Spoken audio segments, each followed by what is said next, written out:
Assalomu alaykum, hurmatli televizor ko'rguvchilar. Yaxshimsizlar?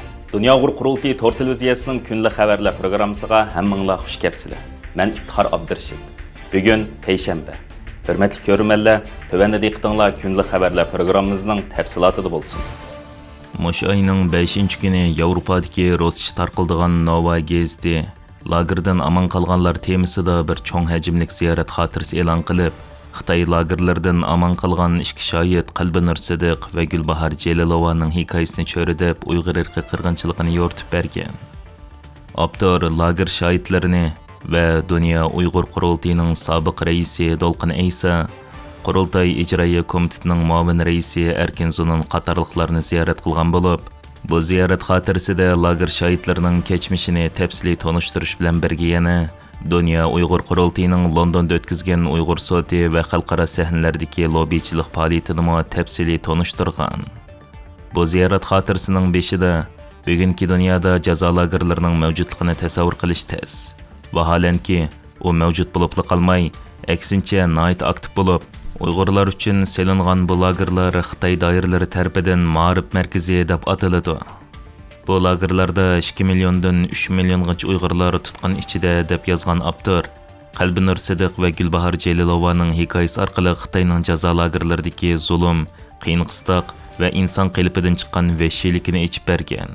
U Qalbinur Sidiq xonimdan lagerdagi eng ta'sir qilgan narsaning nima ekanligini so'raganida, Qalbinur xonimning ayollar lagerida ishlayotganda ko'rgan qo'rqinchli ish, mahbuslarni majburiy tug'mas qilib etish.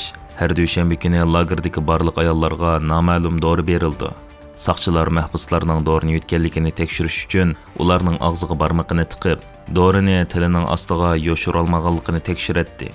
Ma'lum mezgildan keyin ayollarning odat ko'rishi butunlay to'xtab qoladi degan javobini alayda ta'kidlab, Xitoyning Uyg'ur nopusini kontrol qilish uchun Uyg'ur ayollarini majburiy tug'mas qilib etishga, Uyg'ur er va ayollarga har xil noma'lum dorilarni sinab qilish orqali Uyg'ur millatining genini o'zgartishga uringanligini, Qalbinur xonimning lagerda ko'rganlarining diniy zotlar, olimlar, hatto ba'zilarining filologiya fanlari bo'yicha doktorlik unvoni bor kishilar ekanligini o'ttirib qo'yib, Xitoyning irqiy qirg'inchilik siyosatini tafsiliy tonishtirib o'tgan.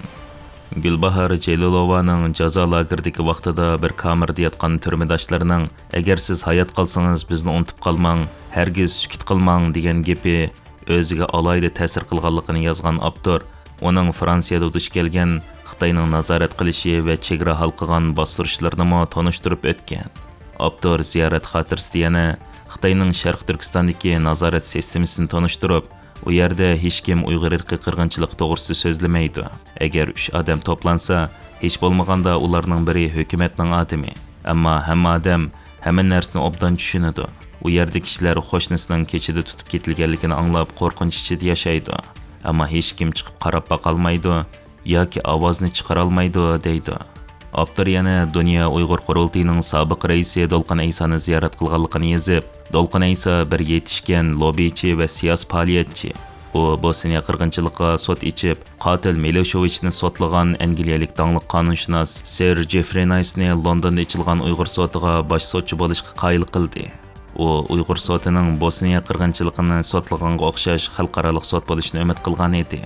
Ammo Xitoy Rim shartnomasiga imzo qo'ymaganlik uchun bu mumkin bo'lmay qoldi deb Londondagi Uyg'ur soti haqida tafsiliy to'xtalib o'tgan. Avtor bu ziyorat xotirasida Dunyo Uyg'ur qurultiyi ijroiya komitetining muavin raisi Erkin Zununning Uyg'ur irqi qirg'inchiligini e'lon qilgan Amerika Davlat ishlar mahkamasining dokladida 2 million kishi bor deganini ta'kidlab, Xitoyning Uyg'ur irqi qirg'inchiligini ilib berishda dastlabda asosliq chet elga chiqib egilik tikilgan korxonchilarni turmaga soladi. Ondan Makkaga haj qilganlarni, soqol qo'ygan, bolalarga musulmoncha ism qo'ygan, namoz o'qigan va yog'liq chekkanlarni soladi. Xitoy hukumati Uyg'urlarga qarata 74 cheklashni yo'l qo'ygan. Urumchida har necha 100 metrda tekshirish punkti qurilgan deb yozadi. Bu vaqtda stansiyamizning ziyoratini qabul qilgan Erkin Zunun apandim ma'lumot berib, mundaq deydi. 5 avgust Nova gazeta nomli gazetida dangliq belarusiyalik muxbir Irina Halip xonim tarafidan yozilgan maqola bugungi vaziyat bak muhim deb o'ylayman. Nova gazeta degan Rossiya va Belorusiya o'qituvchilarining tarafidan qurilgan mustaqil bir media organi. Şuna bugünkü günlerde 2017'de başlanğan Uyghur irqi qirg'inchiligini o'ris tilidagi matbuotlar qat'iy tilga olmaydigan bo'ldi. 2018 ve 19 yıllarda bazı o'ris tilidagi ikkinchi matbuotlarda bu vahshatli tilga ilingan bo'lsa-mu, bugungi Rossiya, Belarus ve O'rta Osiyodagi Cumhuriyetlarda ularning siyosati Xitoyga yanib bo'lg'ashqa o'ris tilidagi medialarda Uyg'ur irqi qirg'inchilik temasi hükümet tarafından bastırılıp unutilib ketdi desek bo'ldi. Bu maqola gazetning baş maqolasi bo'lib, Xitoy hukumatining jinoyatini tafsili tushuntirildi.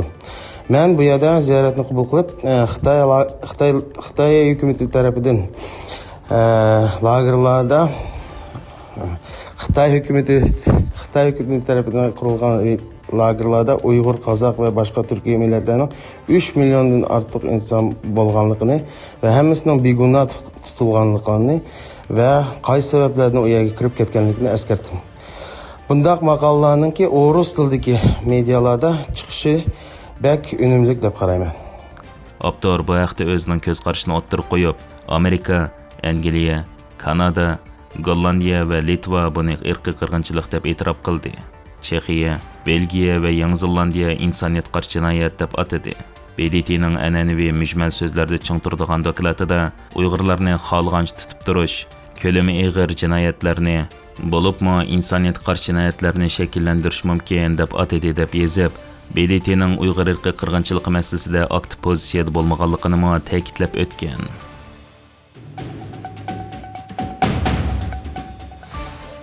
Politico to'rining 5 avgust xabar qilishicha, Yevropa Ittifoqi Rossiyaga harbiy yordam berganlik uchun Xitoyni texim og'ir jazolash tadbirini o'ttirib qo'ygan. Yevropa Ittifoqi diplomatining so'ziga qaraganda, Rossiyaning Ukrainaga qarshi urushda Xitoyning qo'llashdagi rolining kunsir kuchayotganligi sababidan texim og'ir jazolash tadbirlarini o'ttirib qo'yib, Xitoyning Rossiyaga uchqusiz aeroplan yetkazib berganligiga javob qaytarmoqchi bo'lgan. Yevropa Ittifoqining bu vaqtdagi dokladida Xitoyning uchqusiz aeroplan motorlarini vositachi shirkatlar orqali Rossiyaga maxfiy ta'minlaganligini va Yevropa Ittifoqining bu vaqtdagi doklad e'lon qilinishidan ilgari Beijingning Rossiyaga uchqusiz aeroplan yetkazganligini, G'arbning cheklamasidan qochish uchun buni to'sish jarayonida sanoat materiallari yoki to'nglatqu deb tizimlatganligi o'ttirib qo'yilgan. Agar Xitoyning qo'llashi bo'lmasa, Rossiya Ukraina urushi butunlay boshqacha bo'ladi ekan. Yevropa Ittifoqi bu munosabat bilan Xitoyga yaqinlashib, masalani diplomatik suhbat bilan hal qilmoqchi bo'lgan bo'lsa-mu, ammo Beijing buni rad qilgan. Navbatda Rossiya qurollaridan tepilgan chet el zapchastlarining taxminan 60%ni Xitoy ta'minlaydiganligi tekshirib chiqilgan bo'lib, Yevropa Ittifoqi avgustdan keyin Xitoyga jazo yurgizishni boshlaydi ekan.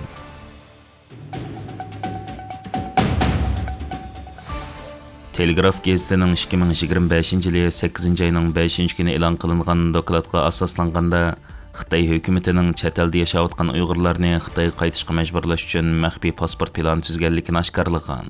Xitoyning diplomatik organlari chet elda turayotgan Uyg'urlarga yangi pasport berish bahonasi bilan ism va tug'ilgan vaqt qatorliq shaxsiy uchurlarni qasddan xato chiqarganligini oshkorlagan.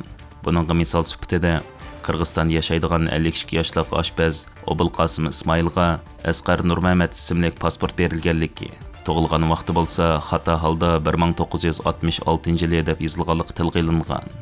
Dokladda bu maxfiy pasport qiltiqining chet eldagi Uyg'urlarning bexatarligiga tahdid selayotganligi eskartilib, ziyonkashlik uchirg'uvchilarning soxta pasport yasash va ishlatish jinoyati bilan o'zgartirishli davlatlarda turish huquqini yo'qotish, vizlarning bekor qilinishi va oxirida Xitoyga majburiy qaytarilish xavfiga duch kelishi mumkinligi, Xitoy qaytarilgandan keyin ularning qo'lga ilinib turmalarga solinishi va majburiy emgak selinish ehtimolligining borligi ta'kidlangan.